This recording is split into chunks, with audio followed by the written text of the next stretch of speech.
हाँ भाई, कैसे हैं? सब बढ़िया। कोई दिक्कत तो नहीं आ रही? पढ़ने में सब अच्छा समझ में आ रहा है? छोटे छोटे जो डाउट्स हैं आपके वो मैं क्लियर करने की कोशिश करता हूँ। और पढ़ाते समय इस बात का ध्यान रखता हूँ कि आपको मिनिमम डाउट आए। ठीक है। लेकिन अगर उसमें भी फिर थोड़ी बहुत कमी रह जाती है, उसके लिए क्षमा प्रार्थी हूँ आप लोगों से। पर कोशिश पूरी करता हूँ। ठीक है, कोशिश में कोई कमी नहीं है। हो सकता है कि कुछ लिखते समय मिस प्रिंटिंग हो जाए। ठीक है।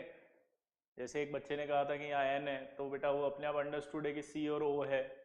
कॉन्सेप्चुअल चीज़ों पर हमें ध्यान देना है कि वो तो अंडरस्टूडेबल चीज़ है कि भाई सी ओ का है तो सी और एन आएगा, तो एन थोड़ी आएगा, सी ओ आएगा, है ना। तो ऐसी छोटी छोटी बातों के लिए भी मैं ध्यान रखूंगा, लेकिन आपका अगर समय खराब होता है उसके लिए तो सॉरी बोल रहा हूँ।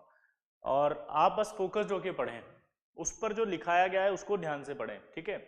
दूसरी चीज, जब मैं ग्रुप पर देखता हूं तो कई बच्चे कहते हैं साहब टेस्ट में जो है वो अच्छे नंबर नहीं आ रहे, सॉरी टेस्ट में कुछ प्रॉब्लम आ रही है, तो ग्रुप क्यों बनाया?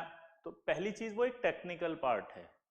वो टेक्निकल पार्ट है, आप उस टेक्निकल पार्ट के लिए उस ग्रुप को जिम्मेदार नहीं दे सकते, क्योंकि वो ग्रुप आपके एकेडमिक डाउट्स को क्लियर करने के लिए बनाया गया है। ठीक है। तो प्लीज आप उस ग्रुप को एकेडमिक डाउट्स के लिए, आपके लिए बनाया गया है, तो उसी पर्पज से रखें। आप उसमें कोई इन्फॉर्मेशन डालते हैं वो हम तक पहुंचती है, हम उसका हेल्प करते हैं, लेकिन वो सॉफ्टवेयर कंपनी बेंगलोर की है। बेंगलोर में भी उनके सारे जो लोग हैं वो वर्क फ्रॉम होम है। वर्क फ्रॉम होम में हम जब उनको कुछ बोलते हैं तो उनका इंटरनेट कनेक्शन नहीं आ रहा होता है, कई बार नेट चला जाता है, तो वो टेक्निकली सॉल्व करने में कुछ इश्यूज आ जाते हैं। तो उसके लिए आप इस ग्रुप को जिम्मेदार ना बताएं, उसके लिए आप हमें जिम्मेदार ना ठहराएं, उसके लिए आप ये एकदम से ब्लेम ना बोल दें कि साला सब बेकार है, सब कुछ है। वो एक टेक्निकल प्रॉब्लम है, अभी पूरी दुनिया इस परिस्थिति से जूझ रही है, सारी दुनिया के अंदर समस्याएं चल रही हैं। हम यहाँ पर सिर्फ उन समस्याओं से बेहतर कितना हो सकता है उसको करने की कोशिश कर रहे हैं। ठीक है। तो अगर उस कोशिश में कोई कमी रह जाती है तो कृपया मैं आपसे हाथ जोड़ के विनती करता हूँ, क्षमा प्रार्थी है, न्यूक्लियस एजुकेशन आपसे क्षमा मांगता है।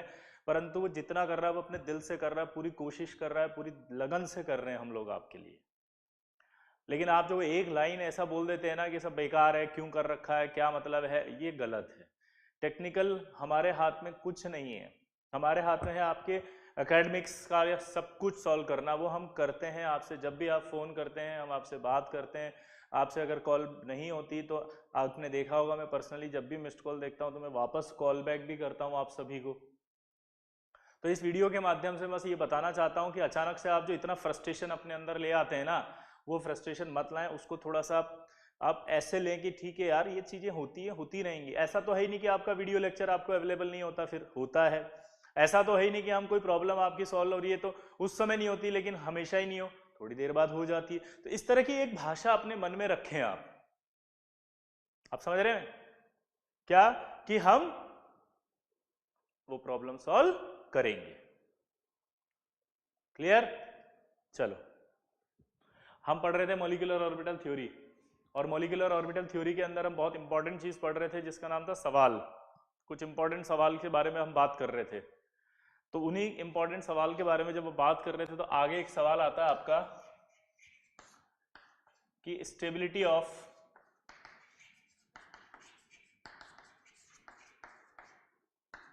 H2, B2 और Li2, आपको इनका स्टेबिलिटी ऑर्डर बताना है। ठीक है। तो आपसे पूछा जा रहा है कि H2, B2 और Li2, इनका स्टेबिलिटी ऑर्डर आपको बताना है कि बोलो क्या है। ठीक है। चलो ट्राई करो फटाफट स्टेबिलिटी ऑर्डर, शायद मैंने बताया भी था पिछली क्लास के अंदर।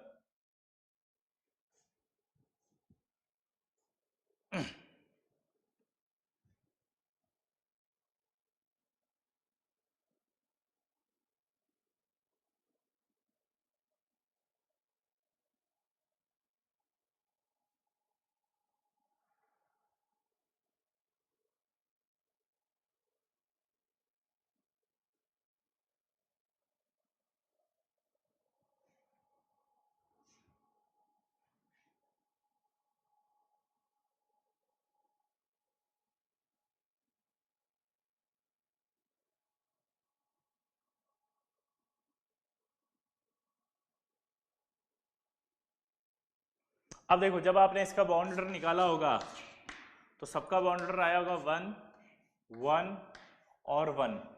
ठीक है। तो अगर सबका बॉन्ड ऑर्डर 1 1 1 आ रहा है तो इसका मतलब क्या निकलता है कि सबकी स्टेबिलिटी बराबर होनी चाहिए। नहीं, जब भी हमें स्टेबिलिटी की बात करें और बॉन्ड ऑर्डर बराबर आ जाए तो एक रूल था कि एंटी बॉन्डिंग में जिसके इलेक्ट्रॉन ज्यादा होंगे वो ज्यादा बोलो कम स्टेबल होगा। लेकिन यहां पर अगर हम बात करेंगे तो यहां पर आप देखो क्या होगा, किसी के भी एंटी बॉन्डिंग में ज्यादा नहीं है।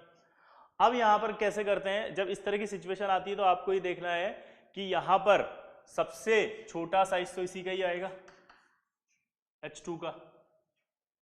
क्लियर, सबसे छोटा तो H2 है। फिर उसके बाद आता है लिथियम, बेरिलियम, बोरोन। हाँ या ना, ऐसे आता है कि नहीं आता बताओ, लिथियम, बेरिलियम और बोरोन। तो जब यहां से यहां जाएंगे तो साइज किसका छोटा होगा, बोरोन का। लिथियम का साइज क्या होगा, बड़ा। तो अगर लिथियम का साइज अगर बड़ा होगा तो आप समझ सकते हैं कि क्या होगा, लिथियम का साइज बड़ा होगा तो इसका बॉन्ड वीक बनेगा, इसका बॉन्ड जो है वो स्ट्रांग बनेगा। तो अगर मैं बात करूं तो सबसे छोटा साइज ये है, इसलिए सबसे ज्यादा स्ट्रांग बॉन्ड इसका होगा। इन दोनों में देखोगे तो छोटा साइज इसका है तो इसका होगा और फिर उसका आएगा। तो स्टेबिलिटी ऑर्डर इस तरह से आपको निकालना पड़ेगा H2, B2 और Li2 में। ठीक है, तो ये आपको एक निकालने का तरीका बताया मैंने दूसरा, जिससे कि आप करें। ठीक, समझ गए, इंपॉर्टेंट सवाल होता है ये। ठीक है ना, चलो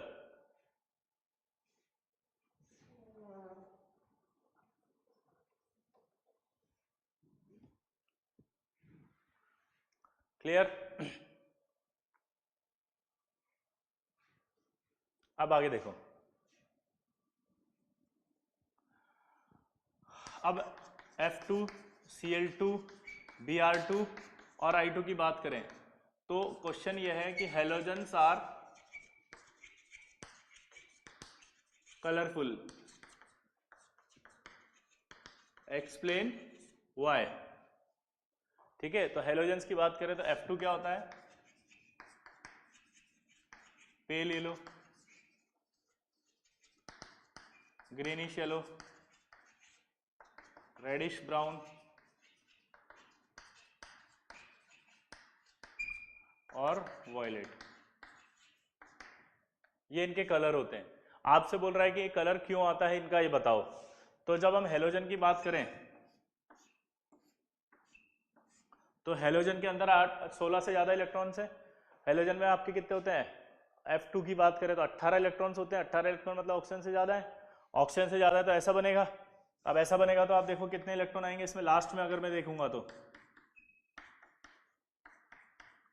ये आएंगे। इस एक्सिस पर हमने कहा था एनर्जी को लेते हैं, हाँ या ना। ये आपको पता है कि एंटी बॉन्डिंग होता है, हाँ या ना। ठीक है, तो ये F2 का एनर्जी लेवल डायग्राम हो गया। ठीक, अब MOT ने एक बात बोली कि अगर कभी भी आपको 20 इलेक्ट्रॉन तक की हमारे सिलेबस में है, 20 इलेक्ट्रॉन, कभी भी आपको अगर 20 इलेक्ट्रॉन से ज्यादा का आपको कोई सवाल सॉल्व करना है तो आपसे बोला गया कि अपने ही ग्रुप के जो फर्स्ट मेंबर है उसकी तरह का आपको एनर्जी लेवल डायग्राम अज्यूम करना है। यानी कि अगर मैं F2 का एनर्जी लेवल डायग्राम देखूंगा तो F2 की जरा ही Cl2 का, Br2 का, I2 का अज्यूम करना होगा। यानी F2 का एनर्जी लेवल डायग्राम ये है तो मैं किसकी तरह अज्यूम करूंगा, सबका Cl2 का, Br2 का, I2 का, किसकी तरह, F2 की तरह ही अज्यूम करूंगा। किसकी तरह अज्यूम करूंगा जल्दी बताओ, F2 की तरह ही अज्यूम करूंगा। ये समझ में आया कुछ, क्लियर। किसकी तरह अज्यूम करूंगा बोलो, F2 की तरह ही करूंगा। क्लियर सबको। तो इन सब का जो डायग्राम होगा वो भी F2 की तरह आएगा। और अगर F2 की तरह आएगा तो देखो इनमें भरे हुए हैं सारे के सारे इलेक्ट्रॉन्स। अगर सारे के सारे इलेक्ट्रॉन भरे हुए हैं तो इसका मतलब ये निकलता है कि सारे के सारे क्या हैं, डायामैग्नेटिक। तो यानी आपसे बोलेगा हेलोजन्स आर डायामैग्नेटिक, सही है कि गलत है, तो आप बोलोगे yes, halogens are diamagnetic. Clear. अब ध्यान से सुनना, एक नई टर्मिनोलॉजी इस्तेमाल करने वाला हूं मैं, उसको ध्यान से सुनना कि ये एनर्जी इस एक्सिस पर क्या लिया हुआ है, एनर्जी। अगर इस एक्सिस पर एनर्जी को लिया हुआ है तो ये जो दिखाई दे रहे हैं ये क्या है, एंटी बॉन्डिंग। और ये ऑर्बिटल ऐसे हैं जिनमें इलेक्ट्रॉन्स हैं, यानी कि ऐसे ऑर्बिटल है जिनमें इलेक्ट्रॉन है, इलेक्ट्रॉन है मतलब ये भरा हुआ इलेक्ट्रॉन है, मतलब भरा हुआ ऑर्बिटल है। तो ऐसे ऑर्बिटल जिनमें इलेक्ट्रॉन होता है और जो हाई एनर्जी पर होते हैं उन्हें कहा जाता है होमो, यानी कि हाईएस्ट ऑक्यूपाइड मॉलिक्यूलर ऑर्बिटल्स। क्या कहा जाता है, हाईएस्ट ऑक्यूपाइड मॉलिक्यूलर ऑर्बिटल्स। क्या कहा जाता है बताओ, हाईएस्ट ऑक्यूपाइड मॉलिक्यूलर ऑर्बिटल, यानी कि ऐसे ऑर्बिटल जिनमें जो ज्यादा एनर्जी, सबसे ज्यादा एनर्जी पर हो और जिनमें इलेक्ट्रॉन प्रेजेंट हो। फुल्ली फिल्ड नहीं बोला है मैंने, फुल्ली फिल्ड नहीं बोला है, सिर्फ ऑक्यूपाइड बोला है, फुल्ली ऑक्यूपाइड नहीं आया। देखो दोबारा बोल रहा हूँ, highest occupied molecular orbital, fully occupied नहीं। एक भी इलेक्ट्रॉन हुआ अगर यहाँ पे तो उसे हम क्या बोल देंगे, होमो। और ये दिखाई दे रहा है ये क्या है, खाली, खाली है तो इसको बोलेंगे लूमो। क्या बोलेंगे, लूमो। लूमो क्या, लूमो। लूमो का मतलब लूमो नहीं है, लोएस्ट अनऑक्यूपाइड मॉलिक्यूलर ऑर्बिटल।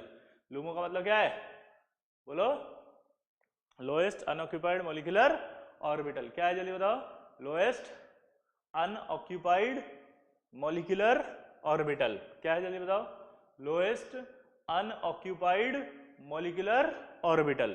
तो कलर कैसे आता है, जब ये होमो से इलेक्ट्रॉन ऊपर चला जाता है, होमो से इलेक्ट्रॉन ऊपर चला गया तो इसे कहते हैं होमो लूमो ट्रांजिशन। तो अगर आंसर पूछे कि हेलोजेंस आर कलरफुल व्हाई, तो आंसर क्या आएगा, simple, due to HOMO LUMO transition. क्या बोलेंगे जल्दी बताओ, due to HOMO LUMO transition. क्या बोलेंगे जल्दी बताओ, due to HOMO LUMO transition. क्या बोलेंगे जल्दी बताओ, होमो लूमो ट्रांजिशन।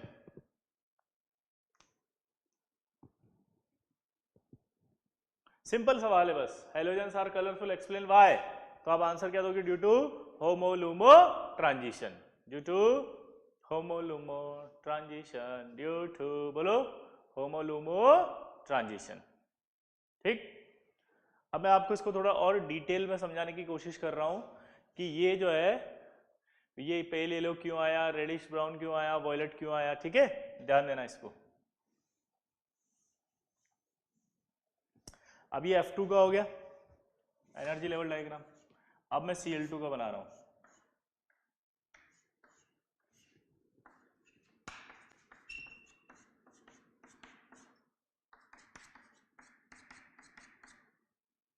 जब आप ऊपर की तरफ जाओगे तो ये गैप कम होते जाते हैं इनके। क्या बोला जल्दी बताओ, ये गैप जो है वो कम होते जाएंगे, गैप कम होते जाएंगे क्योंकि साइज बढ़ रहा है। साइज बढ़ रहा होता है तो ये गैप क्या होने लगते हैं, कम।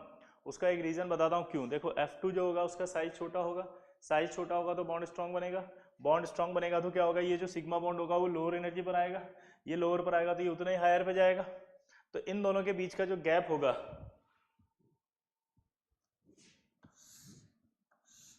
ये ज्यादा होगा। अच्छा, Cl2 पे जब आओगे तो आप Cl2 का जो होगा वो बड़ा साइज हो गया, बड़ा साइज हो गया तो ये इतना नीचे नहीं जाएगा जितना जाना था। ठीक है, तो ये उतना ऊपर भी नहीं जाएगा जितना जाना था। तो ये जो गैप है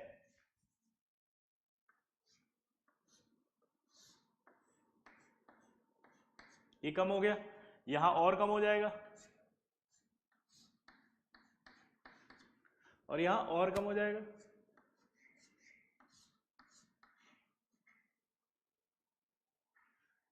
तो ये गैप देखो, आप अगर सबसे ज्यादा देखोगे तो किस में आएगा, F2 में, फिर किस में आएगा, Cl2 में, फिर Br2 में और फिर I2 में। तो जैसे जैसे आप साइज बढ़ाएंगे तो बॉन्ड वीक होगा, बॉन्ड वीक होगा तो ये नीचे की तरफ ज्यादा नहीं जाएगा, तो ये उतना ही ऊपर नहीं जाएगा। तो यहाँ गैप क्या होने लगेगा, इसके उसके बीच का कम।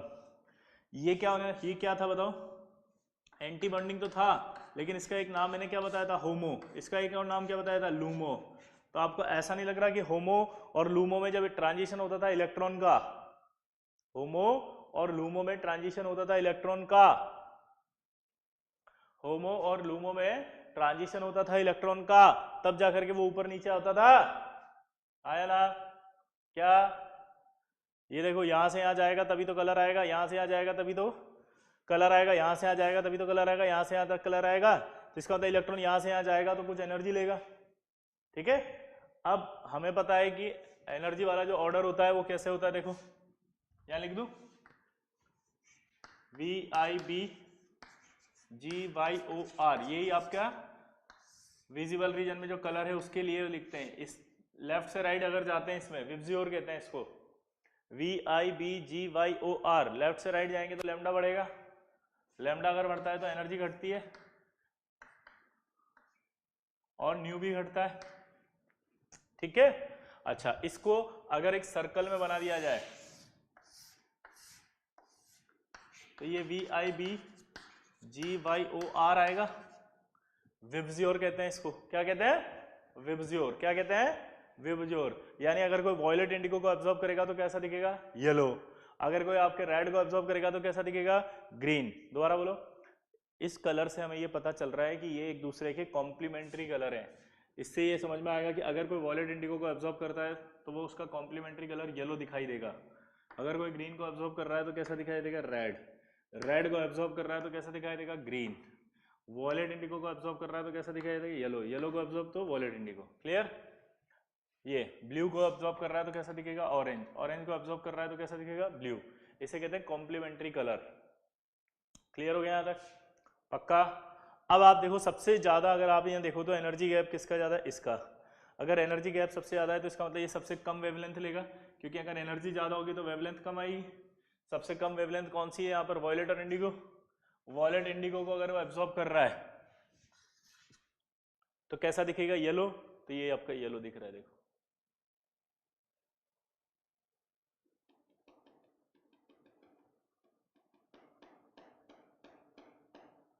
क्लियर? आया ना? बोलो। अब अगले में आओ। अब अगले में जब आएंगे तो यहाँ पर कई सारी, बहुत सारे कलर होते हैं, आपको पता भी होगा। इनके बीच में कई हजार कलर है जो एशियन पेंट वालों ने खोजे हैं। आपको याद होगा एशियन पेंट वाले क्या करते हैं? ये एक ही कलर के 25 नाम हो जाते हैं, बस उनमें हल्का हल्का चेंजेस होता है। ठीक है? तो वो कई सारे कलर यहाँ पर है। तो Cl2 के केस में मैं आपको यहाँ स्टार लगा रहा हूँ कि आपको जब आप रिवाइज करेंगे या कुछ भी करेंगे तो आपको थोड़ा सा इशू आएगा, और वो इशू थोड़ा सा ये आएगा कि कम समझ में आएगा, क्योंकि ये क्लियर, जैसे अपन ने अभी इसका देखा, इसको तो क्लियर दिख रहा था कि वॉयलेट इंडिगो एब्जॉर्ब किया और येलो दिखा एग्जैक्ट, क्योंकि वो वेवलेंथ इसके क्लियर रीजन में आ रही थी। यहाँ क्लियर रीजन में आ रही, बहुत वेरिएशन में आ रही है। देखो आप, ये ग्रीनिश येलो दिख रहा है, इससे ये तो समझ में आ गया कि ये वॉयलेट इंडिगो से आगे कोई एब्जॉर्ब कर रहा होगा, क्योंकि उसका गैप जो है वो थोड़ा कम हो गया। ठीक है? अब जैसे इसके आगे आओगे तो आप Br2 पे आओगे, तो Br2 पे देखो फिर से क्लियर समझ में आएगा। Br2 में जब आप आगे आए तो उसने कौन सा एब्जॉर्ब किया होगा? बताओ। ग्रीन।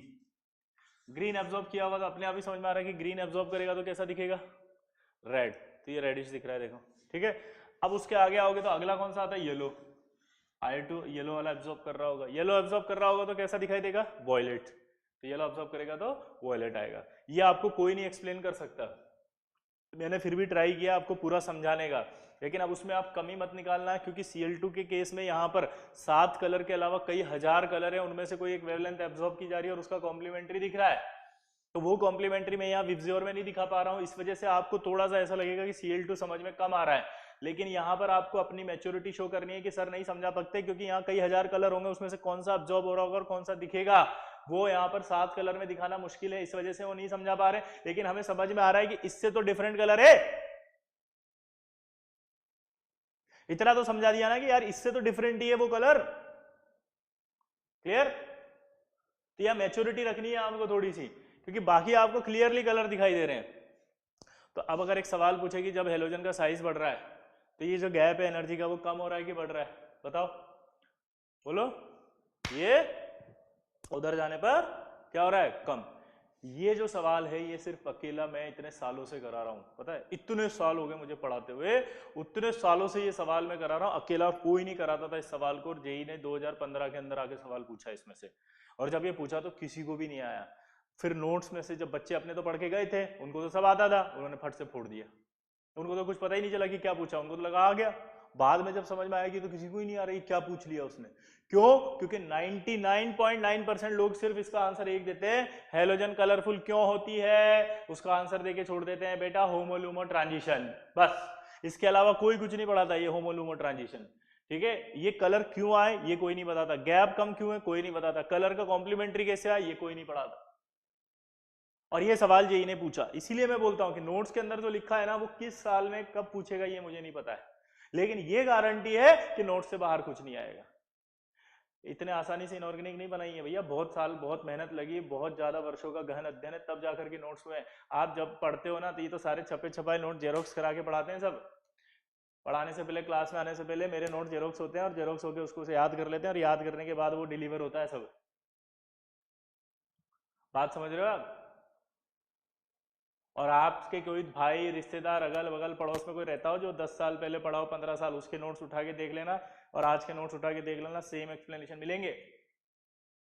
तो ये सेम एक्सप्लेनेशन 10 साल पहले कैसे बना दिए थे, और 2017 में एडवांस का सवाल आ रहा है। आप 99% टीचर्स की कॉपी खोल के देखो, 99% लोगों को खोल के देखोगे तो आपको क्या नजर आएगा पता है, कि जेई में ये सवाल आया इसलिए एक्सप्लेनेशन दे रहे हैं। हम तो उल्टा करते हैं, हम तो ये कहते ही नहीं कि जेई में आया था इसलिए बता रहे हैं, हम तो कह रहे हैं कि सारा बता दिया, अब इसमें से जेई में से आएगा, किस साल में कौन सा आएगा ये नहीं पता। क्यों? क्योंकि आपका जो फ्यूचर है वो तो आपके एग्जाम पे डिपेंड करेगा। आपका एग्जाम में सवाल आ गया और फिर मैं अगले साल वालों को वो सवाल एक्सप्लेन कर रहा हूँ, तो आपका बेनिफिट थोड़ी हुआ, आपका तो आईटी में सिलेक्शन जो भी था वो हो गया उससे। हमें आईओसी का फायदा लेना है क्योंकि इसके सवाल को करने में सिर्फ 10 सेकंड लगता है। 10 सेकंड, पूरे के पूरे 10 सेकंड के बाद कितने सेकंड बचे? 50 सेकंड। वो 50 सेकंड कहाँ काम आएंगे? बाकी सब्जेक्ट में। यहाँ पर हमारा टाइम सबसे कम खर्च होगा। आपने जब भी सवाल किए होंगे, जब भी आपने शीट की होगी, जब भी आपने कोई भी होमवर्क किया होगा, आपको पता है सबसे कम टाइम लगता है। तो यार एक ऐसे सब्जेक्ट जिसमें सबसे कम टाइम लगता है वो तो मेरी लाइफ का सबसे इंपॉर्टेंट सब्जेक्ट हो गया ना यार। और सबसे इंपॉर्टेंट चीज हो गई उस सब्जेक्ट की क्या? सबसे कम टाइम लगता है और सबसे ज्यादा सही होते हैं। तो कम टाइम भी लग रहा है, सही भी सबसे ज्यादा हो रहे हैं, तो ये तो मेरे लिए सबसे बड़ा वरदान हो गया कि ये सब्जेक्ट होना चाहिए। इसी के बिना तो मैं, नहीं तो सिलेक्शन में मेरी रैंक कैसे आएगी अच्छी, मैं कैसे पास होऊंगा? ये चीजें आपके समझ में आती नहीं, आप पता नहीं कौन सी दुनिया के हो, आपके दिमाग में आईटी होती नहीं, आपके दिमाग में तो पता नहीं क्या क्या टेक्निकल चलता रहता है फालतू फालतू। आपको प्योरली आईटी ओरिएंटेड होकर सोचना पड़ेगा कि मेरी जेई के लिए क्या इंपॉर्टेंट है। तो मेरी जेई के लिए इंपॉर्टेंट है पांचों सब्जेक्ट, और इन पांचों सब्जेक्ट में अगर मैं ध्यान दूं तो मेरा सबसे कम टाइम खर्च होगा आईओसी में, और सबसे ज्यादा मार्क्स दिलाएगा आईओसी। तो मैं सबसे पहले आईओसी को अच्छे से कवर करके बैठ जाऊं। और हम क्या गलती करते हैं? नेगलेक्ट करते हैं। जितने भी बच्चों की रैंक आई है 2014 का उठा के देख लेना आप, अगर रिव्यू गूगल रिव्यू पढ़ना, 2014 के अंदर सबसे टफेस्ट पेपर था केमिस्ट्री का, और यही रीजन था कि चित्रांग मुर्दिया की फर्स्ट रैंक आई थी केमिस्ट्री की वजह से। 334 नंबर थे उसके हाईएस्ट, और सेकंड हाईएस्ट जा 322, और वो नारायणा का था, समझे, जिसकी सेकंड रैंक आई थी। और 322 ही हमारे यहाँ से वापस था गोविंद लाहौटी, जिसकी थर्ड रैंक आई थी। इतना ह्यूज गैप था 334 और 322 फर्स्ट और सेकंड में। तो आप देखना जाके कि गूगल रिव्यू में 2014 का टफेस्ट पेपर था कि नहीं था, और केमिस्ट्री टफ आई नहीं थी, और इनऑर्गेनिक तो हिलती भी नहीं अगर आप देख लेते तो। आपको पकड़ा दूंगा ना जिस दिन 2014 केमिस्ट्री का पेपर। खैर अब तो हो ही जाएगा क्योंकि मेरे से पढ़े हो तो कोई दिक्कत नहीं है, मेरे से तो सारे आगे, 2014 का हो, 2015 का हो, 2017 का हो। आप मेरे 10 साल पुराने नोट्स उठा के आईटी के जेई में 10 साल पहले के बाद के जो आए हुए सवाल है उनको करके देखना, आपको ऐसा लगेगा सारे सवाल सर ने पहले ही करा रखे हैं, सारे, एक भी नहीं, एक भी नहीं। समझ गए? तो ये जो यूनिकनेस है ना, ये यूनिकनेस कोई एक दिन में नहीं बनी है। और जब आप बोलते हो कि साहब ये सब तो मेरे जितने भी टीचर पढ़ा रहे हैं सब मेरी क्लास में बैठ के पढ़े हुए हैं, भाई सबको पढ़ाया है मैंने, सबको सिखाया है। और ये नोट जेरोक्स होते हैं पहले से, जेरोक्स होकर मोबाइल में फिट रहते हैं, और मोबाइल में फिट होने के बाद उसको देख देख के पढ़ाया जाता है। समझ गए? तो ऐसा कुछ नहीं है, ये सब नोट्स आपको बहुत सीरियसली पढ़ने हैं, बहुत ईमानदारी से बनाए गए नोट्स हैं ये, बहुत मेहनत लगी है इनको, कोई एक दिन में नहीं बनाया मैंने ये। आपको लगता है साहब एक दिन बैठ गया और एक दिन बना के आ गया, नहीं। आपने क्लास में नोट कभी भी देखा होगा, मैं हमेशा एक ही बात कहता हूँ कि आराम से बैठ जाओ, रिलैक्स होके बैठ, मैं सब समझा दूंगा। क्यों समझा दूंगा? क्योंकि जो तू डाउट पूछ रहा है वो तो मेरे से कई साल पहले ही पूछ चुका है कोई ना कोई, और मेरी थ्योरी में उन सारे डाउट्स का आंसर ऑलरेडी है। आपने कभी नोटिस किया जब आप डाउट पूछते हो कुछ भी तो मैं आपको एक्सप्लेन करता हूं तो समझ में आ जाता है, और एक्सप्लेनेशन में भी जितना लिखाया गया है सिर्फ वही बोलता हूं मैं, उसी में से बात करता हूं कि रुक एक मिनट रुक। जब भी डाउट पूछते हो फोन पे, जब मैं आपको डाउट बताता हूं तो मैं क्या बोलता हूं बताओ, कि रुक एक मिनट पूरा सुन पहले, कि ऐसे होता है, वहां ये लिखवाया था, उसमें ये बताया था, फिर उसको इससे कनेक्ट करेगा तो ये आंसर आ गया देख। फिर आप बोलते हो हाँ हाँ हाँ सर आ गया। तो आपको आईटी की जुनून पालनी पड़ेगी। आप लोग बहुत ऐसे पढ़ रहे हो, मतलब आप पता है एक फैशन की तरह पढ़ रहे हो, फैशन समझते हो आप, बस कुछ भी हो, नहीं नहीं नहीं, आपको फैशन से हट के सोचना पड़ेगा, अपने लिए बनना, अपना फैशन खुद बनाओ, चालाक बनो, चालाकी रखो कि कौन सा सब्जेक्ट कब क्या मेरे लिए फायदा देगा, किस में कितना टाइम लगता है, किस में सही होने की प्रोबेबिलिटी ज्यादा होती है, किसके अंदर मेरे मैक्सिमम मार्क्स आएंगे। तो वो जो मैक्सिमम मार्क्स हैं वो इंपॉर्टेंट है। आपसे जेई में कोई नहीं पूछ रहा कि कौन से सवाल को सॉल्व करके तेरे आईटी की रैंक लाई था, तेरे को सिर्फ ये पूछेगा कि तेरी रैंक कौन सी आई थी। समझा? तो थोड़ा सा आप एक्टिव बने, ठीक है? चलो।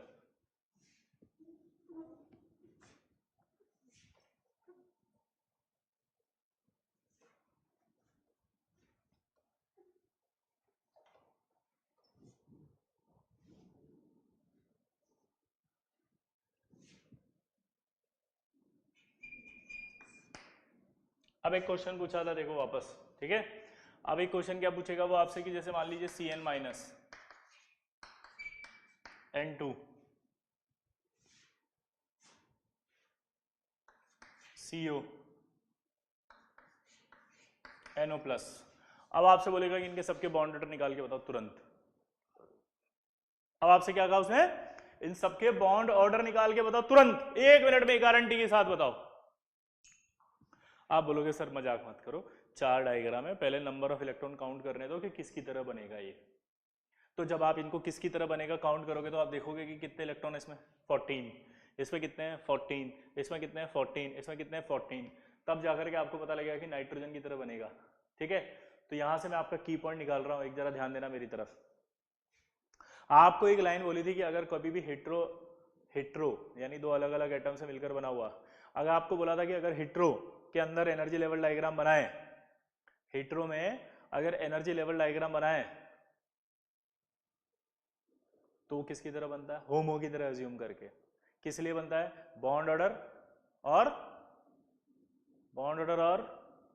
मैग्नेटिक बिहेवियर निकालने के लिए आपको होमो की तरह अज्यूम करना है। क्या बोला जल्दी बताओ, बॉन्ड ऑर्डर और मैग्नेटिक बिहेवियर निकालने के लिए आपको किसकी तरह बिहेव कराना है, होमो की तरह। तो यानी अगर 14 इलेक्ट्रॉन आएंगे तो आप किसकी तरह अज्यूम करोगे, होमो की तरह। होमो की तरह करते किसकी तरह बनाओगे, नाइट्रोजन की तरह। तो नाइट्रोजन की तरह बनाओगे तो नाइट्रोजन का ही तो बॉन्ड ऑर्डर आएगा, यानी कि 3।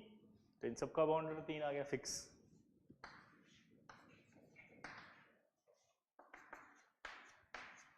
ये लो, तो की पॉइंट तैयार कर दिया मैंने, पता हो गया आइसो इलेक्ट्रॉनिक मॉलिक्यूल्स। क्या की पॉइंट है, आइसो इलेक्ट्रॉनिक। ध्यान देना बे बहरो, अबे सुनो, जब झपकी लेने वालों जागो। Iso electronic molecules, iso electronic molecules have same bond order. Iso electronic molecule का बॉन्ड ऑर्डर सेम होगा, आइसो इलेक्ट्रॉनिक का बॉन्ड ऑर्डर सेम होगा, सेम होगा, सेम होगा सबका।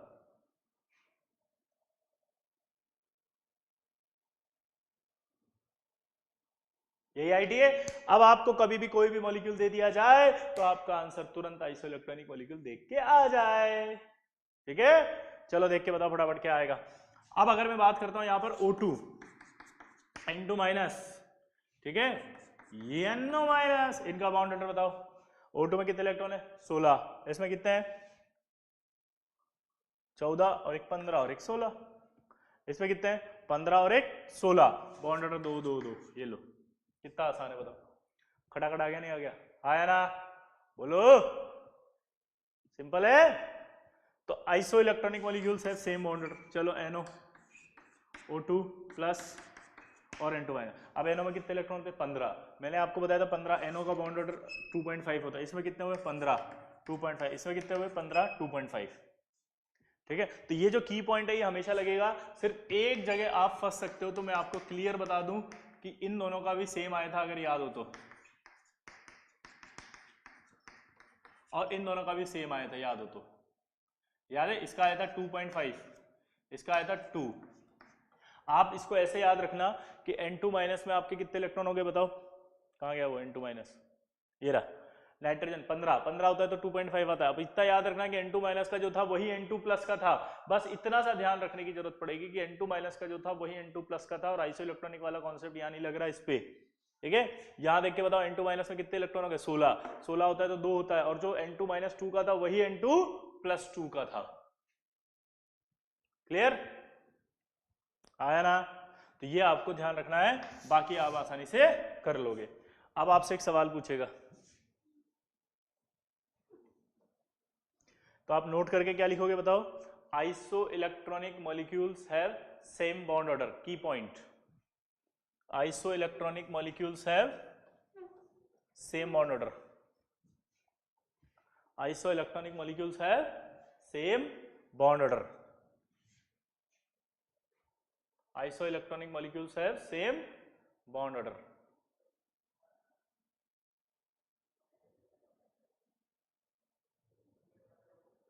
ठीक, चलो अब जैसे एक सवाल आएगा आपसे,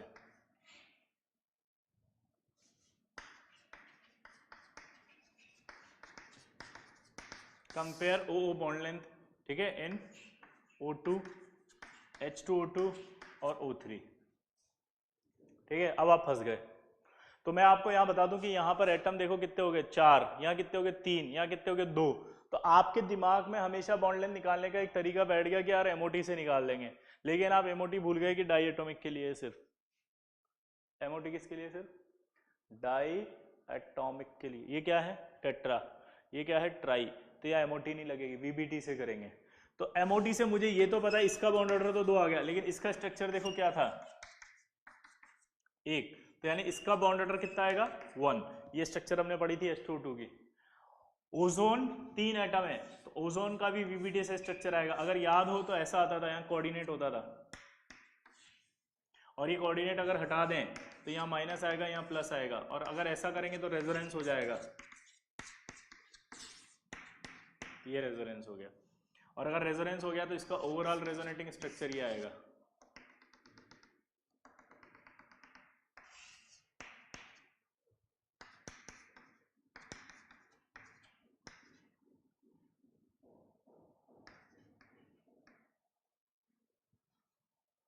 ठीक, और इसका टोटल बॉन्ड ऑर्डर आपको पता है कितना बनेगा 3/2 यानी 1.5। देखो क्योंकि यहाँ पर 2 बॉन्ड है, यहाँ 1 बॉन्ड है, टोटल बॉन्ड कितने हो गए 3, और रेजोनेटिंग स्ट्रक्चर कितनी हुई 2, तो 3/2 करेंगे 1.5। तो ये ऐसा स्ट्रक्चर आता है इसका 1.5। और H2O2 का नेचर बताओ कैसा हुआ, डायामैग्नेटिक। O3 का भी कैसा हुआ, डायामैग्नेटिक, लेकिन O2 कैसी थी, पैरामैग्नेटिक। याद आया, 2 एंटी बॉन्डिंग में थे। तो अब इस तरह के सवाल जब आएंगे तो आप एमओटी में फंस जाओगे, आपको लगेगा यार ये क्या पूछ लिया इन्होंने, क्या लगेगा कि क्या पूछ लिया। तो आपको मिक्स कर दिया उसने वीबीटी और एमओटी, लेकिन आपको डरना नहीं है, क्योंकि डर के आगे जीत है। नींबू पानी, ठीक है ना, ध्यान रखना, नारियल पानी, ये सब बंद, यही पीने, कोल्ड ड्रिंक बंद कर देना। क्लियर। तो अब सवाल आ गया, आंसर आ गया। तो बॉन्ड लेंथ का ऑर्डर सबसे ज्यादा पहले H2O2, फिर O3 और फिर O2, ऐसे करना है। क्लियर। अगला देखो, NO बॉन्ड लेंथ बतानी है।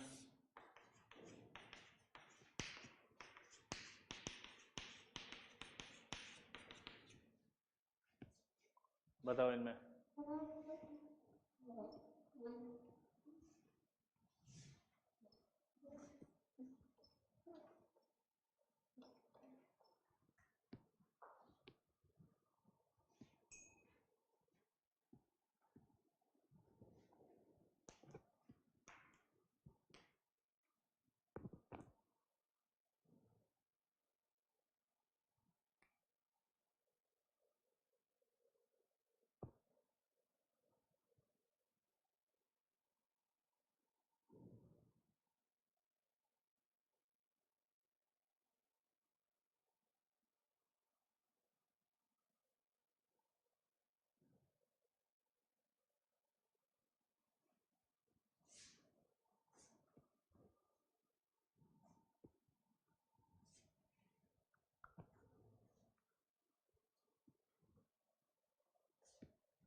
चलो अब देखो, NO का अगर एनर्जी लेवल डायग्राम याद हो तो आपको पता होना चाहिए था, ऐसा कुछ बनाया था, 1 इलेक्ट्रॉन था यहाँ पे, ठीक है, आया ना। अब ये जो 1 इलेक्ट्रॉन था, ये 1 इलेक्ट्रॉन कहाँ पर है, एंटी बॉन्डिंग में। तो अगर ये अब 1 इलेक्ट्रॉन एंटी बॉन्डिंग में, तो ऊपर देख के बताओ, इसका बॉन्ड ऑर्डर अपन ने पहले लिखा था, कितना आया था 2.5, NO+ बनाएंगे तो कितना आएगा 3, अब अगर NO माइनस बनाएंगे तो सोचो क्या होगा, NO माइनस बनाओगे तो एंटी बॉन्डिंग में जाएगा, एंटी बॉन्डिंग में अगर जाएगा तो कितना हो जाएगा, ये NO माइनस में एंटी बॉन्डिंग में जा रहा है 2, NO माइनस 2 करोगे तो कितना होगा, फिर एंटी बॉन्डिंग में जाएगा, कितना होगा 1.5, NO प्लस 2 बनाओगे तो NO प्लस 2 में से एक इलेक्ट्रॉन तो यहाँ से निकलेगा तो क्या होगा, एंटी बॉन्डिंग से निकलेगा तो 3 हो जाएगा, फिर बॉन्डिंग से निकलेगा वापस तो 0.5 फिर कम हो जाएगा 2.5। तो अब सिचुएशन क्या हो गई, सबसे ज्यादा बॉन्ड लेंथ देखें अगर तो किसकी आएगी, NO माइनस। फिर इन दोनों में देखो आप 2.5 दो आ गया, सॉरी NO माइनस 2, सबसे ज्यादा तो NO माइनस 2 हो गया, फिर NO माइनस हो गया, और फिर अब 2.5 में देखो आप तो यहाँ देखोगे आप कि NO है और यहाँ आपका NO प्लस 2 है। तो अब दिमाग की बत्ती जलाओ आप, क्या NO के एंटी बॉन्डिंग में ज्यादा इलेक्ट्रॉन्स है, यस, लेकिन NO प्लस 2 में नहीं है। तो इसका मतलब अगर बॉन्ड ऑर्डर बराबर आता था, बॉन्ड ऑर्डर अगर बराबर आता था तो उस कंडीशन में, क्या बोला जल्दी बताओ मैंने, बॉन्ड ऑर्डर अगर बराबर आता था तो उस कंडीशन में हम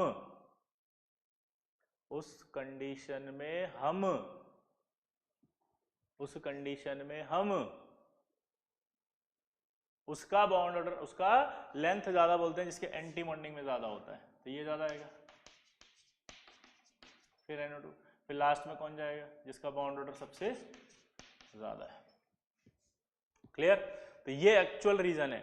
अब इस रीजन को पढ़ने के बाद, इस सवाल को करने के बाद आपने जो भी मन में अपने रीजन बनाए होंगे, क्योंकि कई जगह कुछ लिखा होता है कि एक इलेक्ट्रॉन निकाल दो, एक डाल दो, 16, 17, 18 में ऐसे होगा, ये सब फालतू की बातें, कुछ भी काम की नहीं है, यहाँ फंस जाओगे यही अच्छा क्वेश्चन बनाएगा। तो लॉजिक से ही आपको करना है, अगर आप लॉजिक से चलेंगे तो आपका सवाल कभी गलत नहीं होगा। ये देखो आप, ये इसका एक लॉजिक है, नोट करो इसको, इंपॉर्टेंट सवाल है, बहुत इंपॉर्टेंट है, और अभी तक IIT में आया नहीं है, ये आएगा, और जिस दिन आ गया ना बेटा उलट जाएंगे आधे से ज्यादा बच्चे, क्योंकि आपकी थ्योरी फेल हो रही है।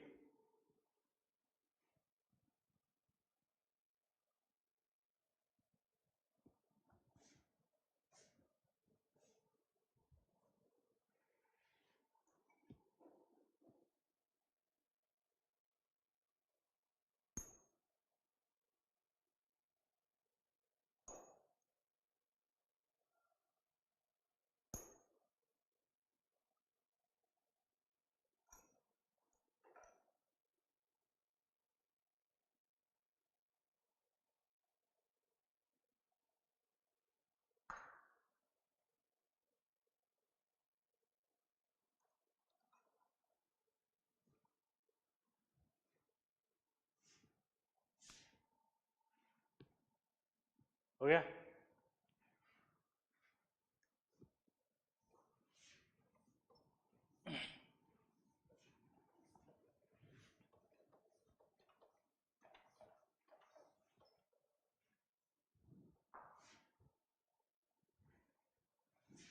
अब आपसे जैसे पूछा उसने एक सवाल कि N2 का जो होमो है वो क्या है, तो N2 का होमो क्या है, तो होमो का मतलब ये अपन ने पढ़ा था कि यार सबसे ज्यादा एनर्जी का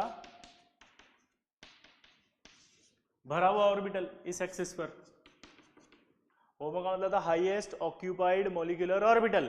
तो जब आप इस एक्सिस पर देखोगे तो ये सबसे ज्यादा भरा हुआ है कि नहीं है, हाँ या ना, हाँ, तो सबसे ज्यादा भरा हुआ यही है, और सबसे ज्यादा भरा हुआ यही है, और सबसे ज्यादा एनर्जी भी यही है, तो ये बॉन्डिंग था। तो यानी कि N2 के लिए जो होमो बनेगा वो क्या बनेगा, बॉन्डिंग। CO के लिए पूछे तो क्या बनेगा, होमो नॉन बॉन्डिंग। अगर आप CO का एनर्जी लेवल डायग्राम ज्यादा देखोगे तो जाके आपके ही काम है। O2 के लिए कौन सा बनेगा होमो, वो तो मैंने बताया था अभी एंटी बॉन्डिंग। एंड O के लिए कौन बनेगा बताओ,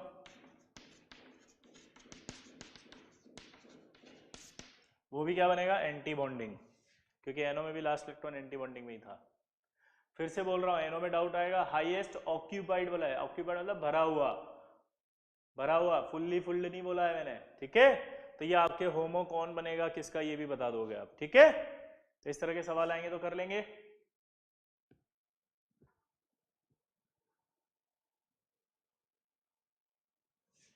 और अभी बताया था पॉली एटॉमिक आ जाए तो फिर उसको वीबीटी से बॉन्ड ऑर्डर निकालना रेजोनेंस की तरह, और वो बॉन्ड ऑर्डर मान के फिर आपको आंसर देना है, ठीक है।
इसको करके बताओ चलो।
अब देखो आपका जो आंसर आया होगा वो आंसर क्या है, ए बी। आपका आंसर आया होगा डी।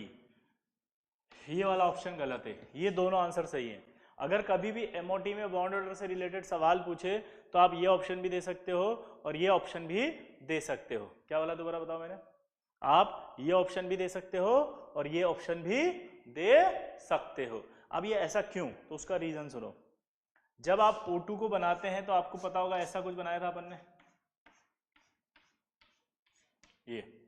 ये था आपका सिग्मा 1s, ये था आपका सिग्मा स्टार 1s, ये था आपका 2s सिग्मा स्टार 2s, ठीक है। अब ध्यान देना इधर, जब मैं ऑक्सीजन एटम की बात करूं अगर सिर्फ ऑक्सीजन की,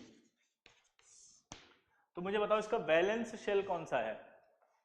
ऑक्सीजन के वैलेंस शेल की बात करूंगा तो वैलेंस शेल तो ये है। ऑक्सीजन के वैलेंस शेल की बात करूंगा तो ऑक्सीजन का वैलेंस शेल तो ये है। अगर ऑक्सीजन का वैलेंस शेल ये है इसका मतलब समझते हो आप, फर्स्ट शेल वैलेंस शेल नहीं है। फर्स्ट शेल वैलेंस शेल नहीं है इसका मतलब फर्स्ट शेल का बॉन्ड फॉर्मेशन में कोई रोल नहीं आएगा, कोई रोल नहीं आएगा। यानी कि जो एमओटी होगा उसमें भी फर्स्ट शेल जो है उसका बॉन्ड फॉर्मेशन में कोई रोल नहीं आएगा। इसके 2 इलेक्ट्रॉन, इसके भी 2 इलेक्ट्रॉन, टोटल 0 हो गया। यानी कि सिग्मा 1 इसके 2 इलेक्ट्रॉन भी काउंट नहीं हो रहे और इसके भी काउंट नहीं हो रहे। तो वैलेंस शेल के ही बॉन्ड फॉर्मेशन में काउंट हो गए, तो यानी 2 तो सिग्मा से कम करो और 2 एंटी बॉन्डिंग से कम करो, तो यहाँ 8 हो गया, 10 में से 6 में से यहाँ 4 आ गया। तो ये वाला जो कॉन्फ़िगरेशन लिखा है ये लिखा है वैलेंस इलेक्ट्रॉन, और ये जो कॉन्फ़िगरेशन लिखा है ये टोटल इलेक्ट्रॉन्स। ये इसका आंसर तो 2 आ रहा है, लेकिन लॉजिकली गलत है, क्योंकि 12 बॉन्डिंग इलेक्ट्रॉन्स नहीं हो सकते ऑक्सीजन में, क्योंकि अगर आप इसको देखोगे तो 20 इलेक्ट्रॉन हो गए और O2 में 20 नहीं होते। फिर आप बोलोगे कि सर ये कैसे हो रहा है फिर, तो ये वैलेंस इलेक्ट्रॉन है, ये हो सकता है। तो यानी कि बॉन्ड ऑर्डर वैलेंस इलेक्ट्रॉन से भी आप MOT में निकाल सकते हो, टोटल नंबर ऑफ इलेक्ट्रॉन से भी निकाल सकते हो, दोनों आंसर सही माने जाते हैं, इसलिए दोनों ऑप्शन सही हैं। क्लियर? इंपॉर्टेंट है, ध्यान रखना भाई। बैठा दूं?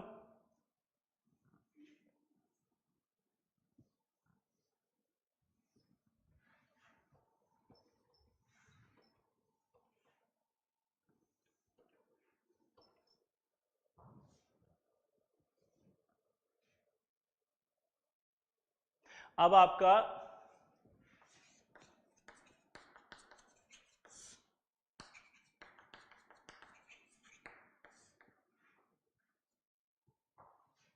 ऑर्बिटल मिक्सिंग, और इस ऑर्बिटल मिक्सिंग को एक और नाम देते हैं sp मिक्सिंग। ठीक है, मैं इसको बना रहा हूं अभी, पहले फिर इसको समझना आप। ठीक है,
आपने को याद हो तो एक्सीएल में बॉन्डिंग भी बोला था अपन ने, तो बॉन्डिंग को जीरेड बोला था एक्सीएल में।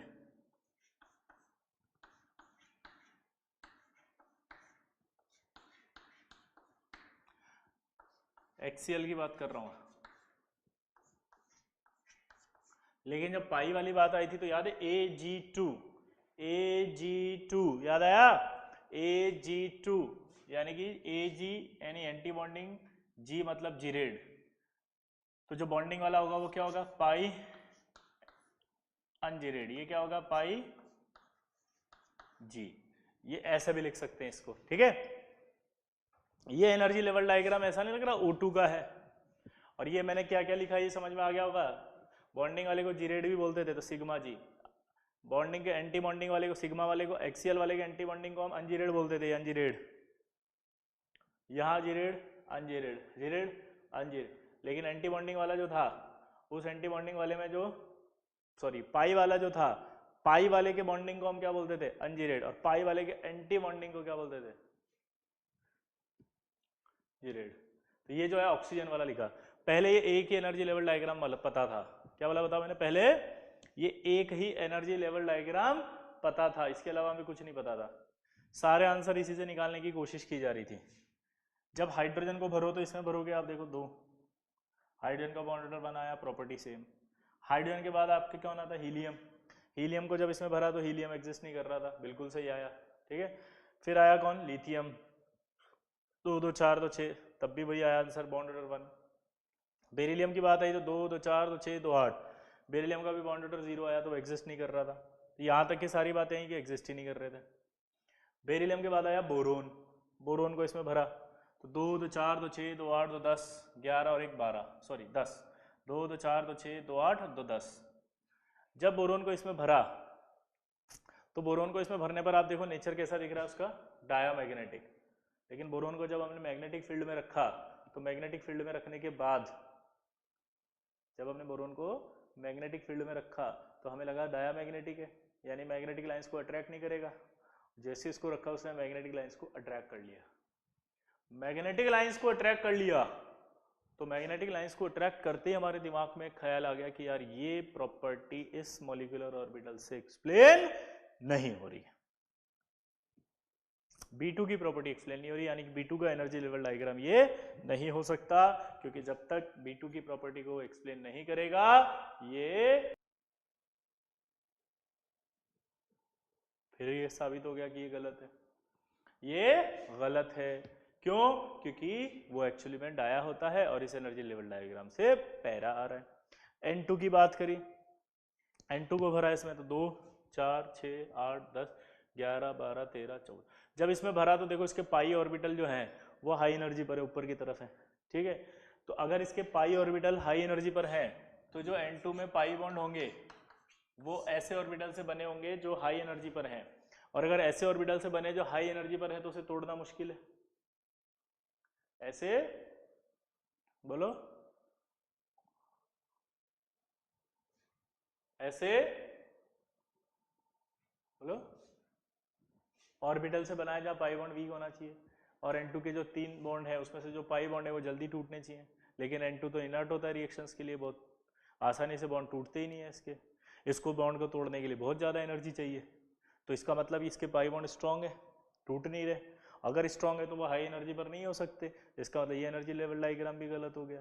तो यानी बोरोन, कार्बन और नाइट्रोजन के जो मॉलिक्यूल्स थे उनके लिए तो ये एनर्जी लेवल डायग्राम वैलिड नहीं आ रहा था, गलत आ रहा था, ठीक है। तो फिर बाद में साइंटिस्टों ने स्टडी करी, और हमने कहा था स्टार्टिंग में, याद होगा क्वांटम मैकेनिक्स बात करता है, श्रोडिंगर सारी चीजें एक्सप्लेन कर रहा था अपनी क्वांटम मैकेनिक्स में, तो उस क्वांटम मैकेनिक्स में ही इसका एक्सप्लेनेशन आया, और क्वांटम थ्योरी के अंदर एक नई बात आई और वो थी non crossing theory of quantum mechanics. क्या नाम था उसका? Non crossing theory of quantum mechanics. दोबारा बोलना, non crossing theory of quantum mechanics. तो non crossing theory of quantum mechanics ने क्या कहा कि सेम सिमेट्री वाले ऑर्बिटल्स एक दूसरे को रिपेल करते हैं। क्या बोला जल्दी बताओ? सेम सिमेट्री वाले ऑर्बिटल्स एक दूसरे को रिपेल करते हैं। अब जरा देखना एक मिनट, क्या आपको ऐसा फील आ रहा है कि ये जीरेड है? हाँ जीरेड है। क्या ऐसा फील आ रहा है कि ये भी जीरेड है? हाँ जीरेड है। क्या ऐसा फील आ रहा है कि ये अनजीरेड है? हाँ। क्या ऐसा फील आ रहा है कि ये अनजीरेड है? हाँ। तो क्या ऐसा फील आ रहा है कि ये इसके साथ सेम सिमेट्री है तो ये इसको धक्का देगा? हाँ। क्या ऐसा फील आ रहा है कि ये जीरेड और ये जीरेड है, सेम सिमेट्री, तो ये इसको धक्का देगा? हाँ। तो क्या हुआ, इसको धक्का पड़ा, धक्का पड़ा तो इसकी एनर्जी बढ़ गई, इसको भी धक्का पड़ा, इसकी एनर्जी भी बढ़ गई।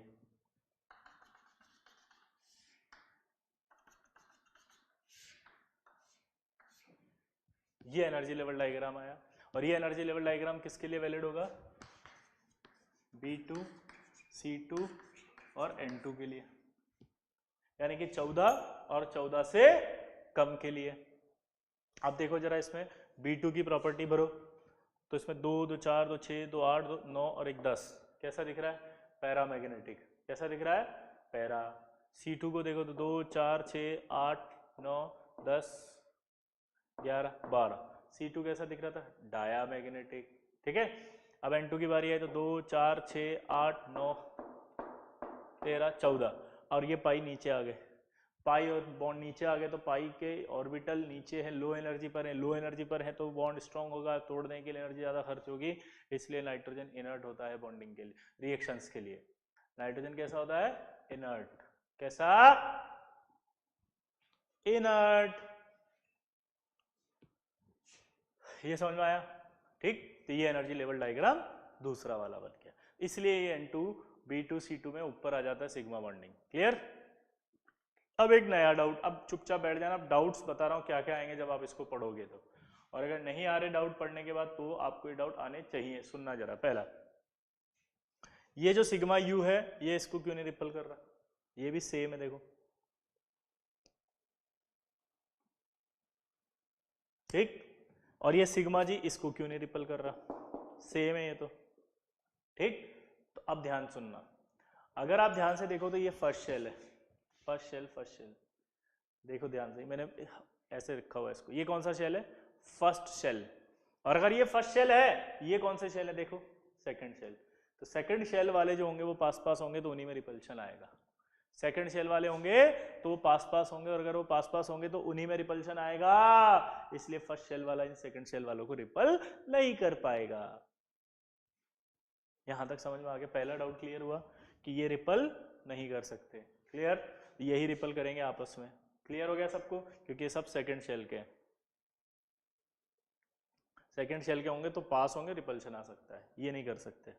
अगला डाउट, फिर ये U वाला इस U को क्यों नहीं कर रहा? क्योंकि ये सिग्मा है और ये पाई है, इनकी सिमेट्री अलग है। सिग्मा बॉन्ड जो होता है उसकी सिमेट्री आपको 11th में बताई थी कि इंटरन्यूक्लियर एक्सिस के ऊपर नीचे होती है सिलेंड्रिकल शेप ऐसे, और जो पाई बॉन्ड होता है उसकी सिमेट्री होती है इंटरन्यूक्लियर एक्सिस के ऊपर नीचे। तो यानी कि सिमेट्री सेम नहीं है, तो इसलिए पाई वालों को रिपल नहीं कर सकते सिग्मा वाले। दूसरा डाउट खत्म। तीसरा एक डाउट जो मुझे आ रहा है कि सेम सिमेट्री वाले एक दूसरे को रिपल करेंगे तो सर रिपल्शन होगा? मैंने कहा हाँ। और अगर रिपल्शन होगा तो ये एनर्जी लेवल डायग्राम बनेगा? बोले हाँ। तो सर फिर तो दुनिया में एक ही एनर्जी लेवल डायग्राम होना चाहिए, ये वाला, क्योंकि ऐसा जब होगा तो उसमें रिपल्शन हमेशा होगा, रिपल्शन जब होगा तो हमेशा यही बनेगा, ये तो बनेगा ही नहीं। और अगर यही बनेगा तो फिर वो कैसे बन रहा है? वो तो होना ही नहीं चाहिए। जबकि वो अपन ने पढ़ा है किसके लिए होता है?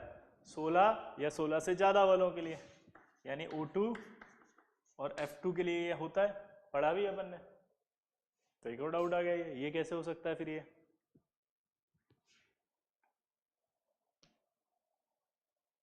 तो देखो, अब O2 और F2 की बात करने पर ध्यान से सुने तो O2 की एनर्जी जो है वो और F2 की जो है वो इलेक्ट्रॉन नेगेटिविटी क्या होती है? ज्यादा। O2 और F2, N2 की 3 होती है, इसकी 3.5 और 4 होती है, तो इनमें जो डिफरेंस है वो बहुत ज्यादा हो जाता है, क्योंकि ये मोर इलेक्ट्रोनेगेटिव में हमेशा कंसिडर किए जाते हैं खतरनाक।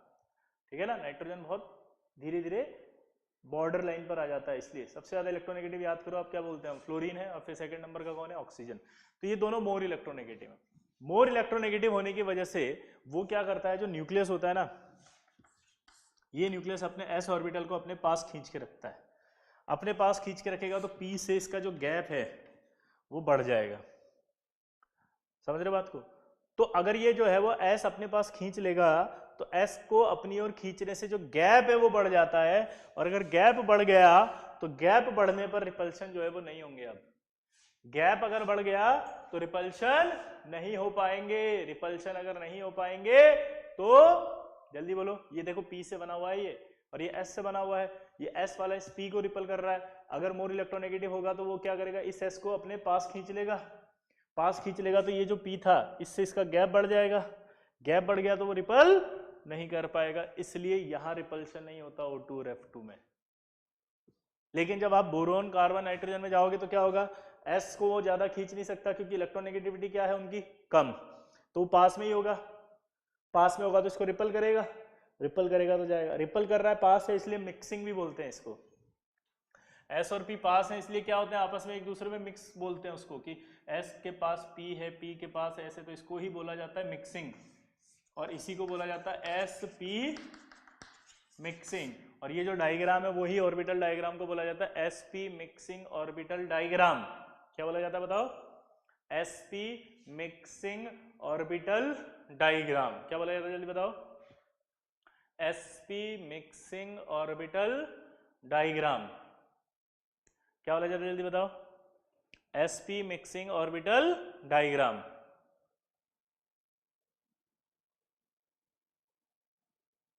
क्लियर? फिर से सुन ले, इसमें ऐसा क्यों हुआ? ये जो S है और ये P है, मोर इलेक्ट्रोनेगेटिव अपने पास खींच के रखते हैं ऑर्बिटल्स को, तो S और P में गैप बढ़ जाता है, तो वो रिपल नहीं कर पाता है। रिपल नहीं कर पाने की वजह से ऐसा वैसा ही डायग्राम रह जाता है। वहां जब जाते हैं तो इनकी इलेक्ट्रोनेगेटिविटी क्या होती है? कम। इलेक्ट्रोनेगेटिविटी कम होती है, इस वजह से क्या होता है?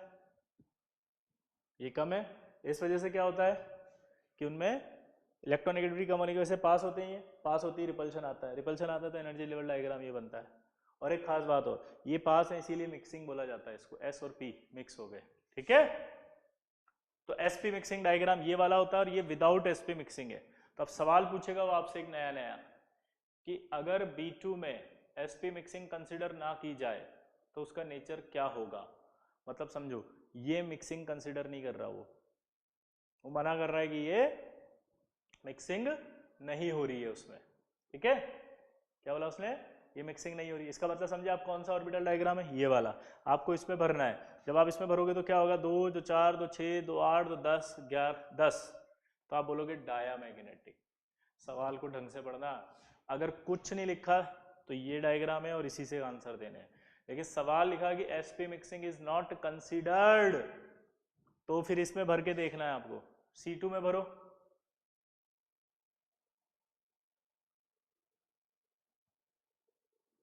तो 4 6 8 10 11 12 पैरामैग्नेटिक। तो C2 में अगर कंसिडर नहीं किया जाए तो उसका मैग्नेटिक बिहेवियर क्या आएगा, ये।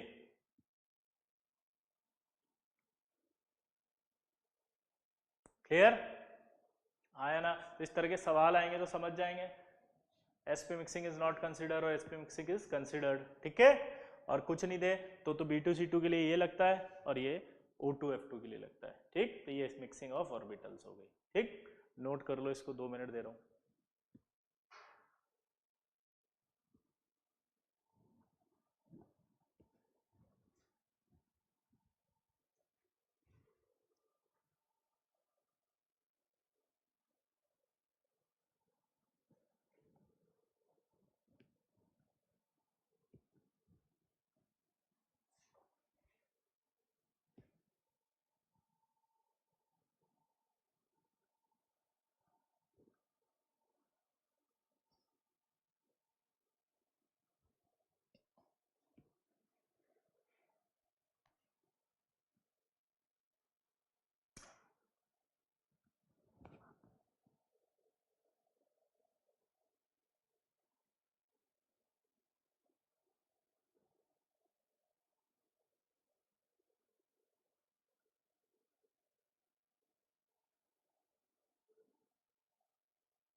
ठीक है,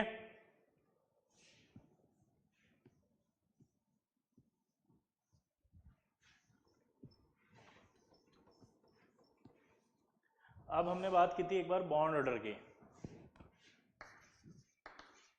बॉन्ड ऑर्डर क्या होता है जरा सुनना, number of covalent bonds between 2 atoms. 2 atoms के बीच में जितने भी बॉन्ड होंगे नंबर, जैसे 1, ये 2 और ये 3। यहां पर आप देखो ये कितना है नंबर ऑफ बॉन्ड, 1, ये नंबर ऑफ बॉन्ड 2, ये नंबर ऑफ बॉन्ड 3। अगर आप देखो कि नंबर ऑफ बॉन्ड 1 है 2 है 3 है तो आपको बॉन्ड ऑर्डर बोलना है 1 2 और 3। ठीक, अगला बॉन्ड ऑर्डर निकालने का एक फॉर्मूला आपको बताया गया था और वो था NB और -NA। ठीक है, तो यहां पर आ गया आपका हाफ NB -NA। अब यहां पर एक खास बात रखो, बहुत ध्यान सुनना, अगर बॉन्डिंग में इलेक्ट्रॉन ज्यादा हो तो बॉन्ड ऑर्डर क्या आएगा, पॉजिटिव। अगर बराबर हो दोनों में तो क्या आएगा, 0। अगर इसमें ज्यादा हो इसमें कम हो तो फ्रैक्शनल भी आ सकता है, और अगर एंटी बॉन्डिंग में ज्यादा हो जाए तो नेगेटिव भी आ सकता है। तो यानी कि बॉन्ड ऑर्डर क्या क्या हो सकता है, पॉजिटिव, 0, फ्रैक्शनल एंड नेगेटिव। ठीक है, तो यानी कि बॉन्ड ऑर्डर जो है वो जी हो सकता है। बट इफ अगर बॉन्ड ऑर्डर 0 या नेगेटिव आ जाए, ठीक है, तो उस समय मॉलिक्यूल एग्जिस्ट नहीं करता। ये बात मैंने पहले भी बता दी थी कि 0 आएगा तो एग्जिस्ट नहीं करेगा। अब ये जो थ्योरी मैंने बोली, इस थ्योरी में आपको एक खास बात समझ में आएगी और वो ये आएगी कि सर नेगेटिव कैसे होगा ये बताओ। डाउट आएगा आपको भी, और इस डाउट का आंसर आप जब सोचेंगे तो आपको इसलिए समझ में नहीं आ रहा क्योंकि आप एनर्जी लेवल डायग्राम जो है वो हमने जो पढ़ा उतना ही सोच रहे हो। आपने कितने तक पढ़ा है? सिर्फ 20 इलेक्ट्रॉन तक। जैसे इसको ऐसे समझ सकते हैं अगर आप समझना चाहो तो, जब हम 9th क्लास में पढ़ते थे और हमें जब कॉन्फ़िगरेशन पढ़ाया जाता था तो क्या पढ़ाया जाता था? 1s2 2s2 2p6। क्या पढ़ाते थे? 1s2 2s2 2p6 3s2 3p6 4s2। 20 electron तक बता के छोड़ देते थे, और जब 20 इलेक्ट्रॉन तक बता देते तो बहुत नॉर्मली चलता था हमारे लिए, कभी ऐसा कुछ नहीं सोचते थे। लेकिन जब 11th में आए तो क्रोमियम आ गया और कॉपर आ गया, जिसमें हमें समझ में आने लगा कि इलेक्ट्रॉन पहले भी भर जाते हैं। लेंथेनम आया तो हमें समझ में आने लगा कि लास्ट इलेक्ट्रॉन 4f में ना जाकर के 5d में चला जाता है। एक्टिनम आया, एक्टिनम की बात करें तो 5f में ना जाकर के वो किस में चला गया? 6d में चला गया। तो इसका मतलब उल्टे सुल्टे हो सकते हैं ना इलेक्ट्रॉन। तो वो ये कह रहा है कि जब ऐसा होगा, उल्टे सुल्टे होंगे अगर, और एंटी बॉन्डिंग में इनकेस ज्यादा हो गए तो नेगेटिव हो जाएगा, और नेगेटिव हो जाएगा तो मॉलिक्यूल एग्जिस्ट नहीं करेगा। तो ये एक मैथमेटिकल चीज आपको बताई जा रही है कि इनकेस अगर कभी ऐसा हुआ तो फिर वो मॉलिक्यूल एग्जिस्ट नहीं करेगा। ये बोल सकते हैं हम, ठीक है, मैथमेटिकली बोला जा रहा है कि अगर नेगेटिव हो गया या 0 हो गया तो वो एग्जिस्ट नहीं करेगा। तो ये डाउट नहीं लाना अब अपने को, ठीक है। अब अगर बॉन्ड ऑर्डर फ्रैक्शनल होता है तो इसका मीनिंग समझना।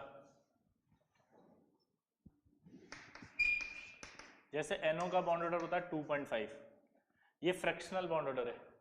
ये अपना एक इलेक्ट्रॉन निकाल करके कहां जाना चाहेगा? NO+, तो ये 3 हो जाएगा। क्लियर? तो ये कह रहा है कि इफ किसी मॉलिक्यूल का बॉन्ड ऑर्डर अगर फ्रैक्शनल होता है तो मॉलिक्यूल इटसेल्फ अनस्टेबल होता है, बट कंपैरेटिवली वो किसी और से कंपेयर जब करोगे तो ज्यादा स्टेबल होता है। इटसेल्फ अनस्टेबल होने का मतलब है वो और ज्यादा स्टेबिलिटी पाना चाहता है और वो आगे भाग जाता है फटाफट। अब इस लाइन का मतलब नहीं समझ में आया, सुनो जरा। जैसे मान लो आप दो दोस्त हो, आप में से जो है वो दो दोस्त हो, एक स्कूल का और एक आप आईटी की कोचिंग कर रहे हो, वो स्कूल में पढ़ रहा है और आईटी की कोचिंग नहीं कर रहा। उसने भी आईटी दी और आपने भी दी, आपका सिलेक्शन हो गया, आप आईटी सेलेक्ट हो गया, आपकी बहुत अच्छी रैंक आई, आपका पैकेज लगा 2 लाख रुपए महीना स्टार्टिंग, और उसका लगा 50,000 रुपये महीना स्टार्टिंग। अब इंक्रीमेंट की बारी हुई और आपकी सैलरी हो गई आपके 3 लाख रुपए महीना, 1 लाख रुपए बढ़ा दिए उन्होंने, और उसकी सैलरी 10,000 रुपये बढ़ करके 60,000 हो गई। अब वो 60,000 में बहुत खुश है और वो पूरी पूरी जो है वो मिठाइयाँ खिला रहा है सबको, और आप बहुत दुखी हो बैठ गए, ठीक है ना। पता है, इन दोनों चीज़ों को कंपेयर करो। देखो, आप दुखी हो क्योंकि पता है आपको लगा कि यार मैंने इतनी मेहनत करी है और मेरा तो पैकेज और ज़्यादा होना चाहिए था क्योंकि मेरे से कम काम करने वालों का सैलरी पैकेज ज़्यादा है, तो आपका जो पैकेज है वो बहुत ज़्यादा होना चाहिए था, इसलिए आप सेटिस्फाइड नहीं थे क्योंकि आप डिजर्व करते हो मोर के लिए, आपको पता है आप और ज़्यादा प्राप्त कर सकते हो।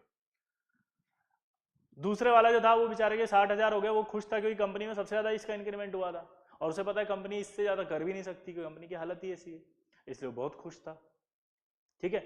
लेकिन जब दोनों को कंपेयर करोगे तो ओवरऑल अगर देखोगे तो आप इसका जो पैकेज है वो तो 3 लाख रुपए है और उसका पैकेज तो 60,000 है, तो 3 लाख वाला ही तो ज़्यादा स्टेबल होगा। तो यहाँ मीनिंग यही है क्या कि अगर फ्रैक्शनल बॉन्ड ऑर्डर है तो वो अनस्टेबल होगा इटसेल्फ, यानी कि वो और स्टेबिलिटी गेन करना चाहेगा इसलिए आगे भागेगा। लेकिन अगर कंपेयर कर लोगे किसी से तो कंपैरिजन में जिसका बॉन्ड ऑर्डर ज्यादा है वही ज्यादा स्टेबल होगा, जिसके पैसे ज्यादा होंगे वही ज्यादा स्टेबल होगा। आपको अभी भी समझ में नहीं आ रहा? तो एक स्टेटमेंट कभी आया अगर ऐसे कि फ्रैक्शनल बॉन्ड ऑर्डर हो और में मॉलिक्यूल में अनस्टेबल, तो आंसर सही है, वो में स्टेबल अनस्टेबल हो सकता है क्योंकि वो खुद को और ज्यादा स्टेबल करने की कोशिश करेगा, ठीक है। ये आपका मॉलिक्यूलर ऑर्बिटल थ्योरी समाप्त। इसी के साथ केमिकल बॉन्ड समाप्त हो गया है। नेक्स्ट क्लास के अंदर हम लोग जो है वो कोऑर्डिनेशन केमिस्ट्री पढ़ेंगे। एक बात मैं जरूर कहना चाहता हूँ यार, जब आपको क्लास के अंदर जब मैं कुछ बोलता हूँ तो उसको सुना करो। मैंने आपको क्लियरली पिछली क्लास में बोला था कि आपको 2 बुकलेट्स मिलेंगी, एक बुकलेट मिलेगी शीट और एक मिलेगा आपको बुक के इंपॉर्टेंट क्वेश्चंस, ठीक है। अब क्या होता है कि जो वेबसाइट वाला बेचारा कभी कभी गलत अपलोड भी कर देता है या उससे गलती हो जाती है, तो बेटा वो भी तो इंसान है, हमें उसे भी समय देना चाहिए। हम इतना परेशान हो जाते हैं, फ्रस्ट्रेटेड हो जाते हैं, गुस्सा हो जाता है कि कुछ भी लिख देते हैं और कुछ भी बोल देते हैं। ऐसे नहीं करना चाहिए। आपको एक लैंग्वेज होनी चाहिए जिसमें आपको बोलना चाहिए कि सर शायद केमिकल बॉन्डिंग की शीट में बुक की पीडीएफ अपलोड हो गई, आप प्लीज इसे सही करवा दें। लेकिन लैंग्वेज का क्या मजाक हो रहा है, ये क्या मजाक चल रहा है, इसकी जगह ये डाल दिया, जानबूझ के डाला है, तुम्हें परेशान करने के लिए डाला है, नहीं ना यार। इतना फ्रस्ट्रेशन किस चीज पर है? और ग्रुप पे लिखते हैं बढ़िया से, ये नहीं देखते हैं कि वीडियो में सर ने क्लियर बोला था कि 2 चीजें मैं अपलोड करूंगा, एक बुक के इंपॉर्टेंट क्वेश्चंस और एक केमिकल बॉन्डिंग की शीट। बाय मिस्टेक उसने बेचारे ने जो है एक कर दी और शीट में बुकलेट का अपलोड कर दिया, तो आपने इतना बड़ा प्रेशर क्रिएट कर देते हो। पहली बार हो रहा है, सिस्टम बन रहा है, धीरे धीरे कर रहे हैं, आपको अप्रिशिएट करना चाहिए साला कि इस क्रूशियल टाइम में, इतनी महामारी में हम चाहते तो हम एक लाइन बोल देते कि भैया लॉकडाउन चल रहा है, नहीं हो सकता अभी, चलो जब सरकार की गाइडलाइन आएगी तब करेंगे। अप्रिशिएट करने की बजाय मतलब ऐसी लैंग्वेज लिखते हो ना ग्रुप पे कि मन खराब हो जाता है साला कि क्या काम करो, ये क्या मजाक चल रहा है। किसने लिखा था नमूना, कौन था ये? मजाक करेंगे तेरे से, या मजाक करने के लिए बुलाया तेरे को यहाँ एडमिशन के लिए? आप सभ्य लैंग्वेज लिखें, प्यार से लिखें। आपको दिख रहा है कि कोई गलती हो गई तो उसको प्यार से लिखें, तमीज से लिखें, भाषा का प्रयोग करें अच्छा सा, ताकि किसी को हम भी कहें तो उसे भी लगे कि हाँ मुझसे गलती हो गई, मैं इसे सुधार लेता हूँ। मतलब वो ऐसा सुनने के बाद, पढ़ने के बाद ऐसा लगता है कि यार क्या हो रहा है, क्यों हो रहा है, मतलब फ्रस्ट्रेशन सा हो जाता है बहुत अंदर तक। इसको बहुत इजी वे में लें, गोइंग, मतलब आप इतना फ्रस्ट्रेटेड मत हो, अपने आप को परेशान मत करो, आप खुद को भी करते हो, हमें भी करने लग जाते हो। आपने एक चीज लिख दी, सॉल्व हो जाएगी यार, पर ये इंस्टेंट टाइम पे सॉल्व करो साला, ये कौन सा लॉजिक है? आज एक फोन आया, वो कहता है सर ये ग्रुप क्यों बनाया जब आप हमारे लिए ऑनलाइन ही नहीं रहते हो? हैं, ऑनलाइन ही बैठे रहेंगे दिन भर ही? बेटा ग्रुप बनाया था कि आपकी समस्या, मतलब मेरा बस इतना सा कहना है, मैं किसी को कुछ नहीं कहना चाह रहा, हमें सबको मिल के करना है, मिल के। देखो हमारी तरफ से हम पूरी कोशिश कर रहे हैं, आप भी पूरी कोशिश कर रहे हो, लेकिन हमें मिल के ही करना है, हम अकेले अकेले अपन कुछ नहीं कर सकते। मेरी रिक्वेस्ट है मिल के करें, साथ, हम एक साथ रहना है इस विकट परिस्थिति के अंदर। जब हम सब जूझ रहे हैं अपनी समस्याओं से, तो हमें मिल के सॉल्यूशन निकालना है। किसी को ब्लेम करने से, किसी पे गुस्सा करने से सॉल्यूशंस नहीं आएंगे, मिल के सॉल्यूशन आएंगे। आप भी थोड़ा पेशेंस दिखाएं, हम भी पेशेंस दिखा रहे हैं। आपकी भाषा बहुत अच्छी होनी चाहिए, बस आप फ्रस्ट्रेटेड मत हो, परेशान मत हो, गुस्सा मत लाओ, पेरेंट्स को बोलने लगे, पूरा माहौल साला कोचिंग का, टीचर का, सबका माहौल ऐसा हो जाता है हमारे यहाँ पे, पता है आपको, बहुत परेशान वाला, एकदम फ्रस्ट्रेटेड हो जाते हैं हम लोग, यार ऐसा क्या करूं, गुनाह कर दिया साला हम लोगों ने इतना भयंकर। हम तो मदद ही कर रहे हैं यार, ठीक है हो गए, एक आधे का अपलोड हो गया तो ठीक है ना, क्या परेशानी है उसमें यार, यहां भी शीट गलत मिल जाती है कभी कभी। बी पॉजिटिव, हम सबको मिलके करना है। देखो ये कोविड-19 कोई ऐसा तो नहीं कि हम लेकर आए हैं, आप लेकर आए हो, पूरी दुनिया में आया है। बहुत पॉजिटिवली, मतलब अगर आप कुछ लिखें और इतना पॉजिटिवली उसको लिखें तो पढ़ के भी बड़ा अच्छा लगता है कि यार चलो ठीक है, एक प्रॉब्लम है, इसको सॉल्व कर देते हैं। पर भाषा कैसी आती है, ये क्या मजाक चल रहा है, क्या अपलोड कर दिया, मेरा टाइम वेस्ट कर दिया, अरे यार ये कौन सी भाषा है? आप एक ग्रुप में देखो, आपके रेस्पेक्टेड डायरेक्टर्स हैं, आपके टीचर्स हैं, आपके कलीग्स हैं, आपके सहपाठी हैं, आप इतने सारे साले 150 लोगों के अंदर इस तरह का मैसेज डालते हो, क्या क्या रेस्पेक्ट रह जाती है सबकी, बताओ? पूरे इंस्टीट्यूट की डिसरेस्पेक्ट करते हो आप, पूरे टीचर्स की डिसरेस्पेक्ट कर रहे हो आप एक भाषा का प्रयोग करो ना, अच्छी सुंदर भाषा लिखें उसके अंदर। क्या भाषा होनी चाहिए कि सर वो शायद ऐसा लगता है कि बुक के क्वेश्चंस की जगह शीट अपलोड हो गई है, आप प्लीज चेक कर लें, बस। सला इतना सुनोगे तो भी चेक करेंगे, और वो भाषा लिखोगे तब भी चेक करेंगे। परंतु भाषा के प्रयोग से हमारा मोटिवेशन बढ़ता है, हम भी अप्रिशिएट करते हैं कि देखो कितना अच्छा लिखा बच्चों ने, हम और बच्चे हमारा साथ दे रहे हैं, ये मोटिवेशन मिलता है हमें। लेकिन वो ऐसा लगता है ऑर्डर मार रहा साले, और गुस्सा आता है, फिर फ्रस्ट्रेशन आ जाता है। वो गुस्सा पता है क्या होता है, दूसरे एम्प्लॉय पे लगता है। अभी तुम्हारे कहने से वो एम्प्लॉय छोड़ के चला गया अभी, तो सारा ठप हो जाएगा बैठ करके एक ही झटके में, कहां मिलेगा कोई एम्प्लॉय दूसरा में? आप समझ ही नहीं रहे चीजों को। तो मेरी एक रिक्वेस्ट है कि जो भी टेक्निकल इश्यूज हैं, ये सब, ये कोई एकेडमिक्स तो है नहीं ना, आप प्योर एकेडमिक, हम पढ़ रहे हैं, हम सब चीजें आपको दे रहे हैं, आपको वैसा का वैसा ही पढ़ाने की कोशिश कर रहे हैं साला, जैसा पढ़ाते हैं। आप किसी की भी ऑनलाइन क्लास देखना, सब फर्जीवाड़ा चल रहा है, कहीं पर भी कोई ईमानदारी से नहीं पढ़ा रहा है। लेकिन यह साला खुद हम पढ़ा रहे हैं, आपको पूरी ईमानदारी से पढ़ा रहे हैं, एक एक लाइन, एक एक चीज। सबकी ऑनलाइन क्लासेस गलत सलत चल रही है, आप देखना। इतनी ईमानदारी से पढ़ाने के बाद साला एक डीपीपी अगर कोई गलत अपलोड कर दी उस बेचारे ने, तो उसके लिए तुमने इतना गंदा गंदा लिख देते हो यार। थोड़ा सा पेशेंस रखो प्लीज। इससे क्या होना है, तुम्हारी लेक्चर्स में ही फर्क पड़ने लगेगा। फिर हाथ जोड़ के मैं क्षमा मांगता हूं, अगर कोई गलतियां हमसे हो रही हैं तो माफ कर दो, लेकिन बहुत पेशेंस रखें, मिल के रहें, हम साथ रहें। कोई भी भाषा गलत नहीं होगी, किसी भी तरह का फ्रस्ट्रेशन नहीं आएगा, ये प्रॉमिस करो आज के बाद। हम बहुत मिल के काम करेंगे, साथ में काम करेंगे और इस परिस्थिति से निकलेंगे। अरे जिस दिन तुम आओगे साला, सब वापस से अच्छे से करेंगे ना, मिल के करेंगे साला। आईटी कोई आज थोड़ी है, अभी तो पिछले साल वालों का भी नहीं हुआ। इतना फ्रस्ट्रेशन क्यों ला रहे हो यार?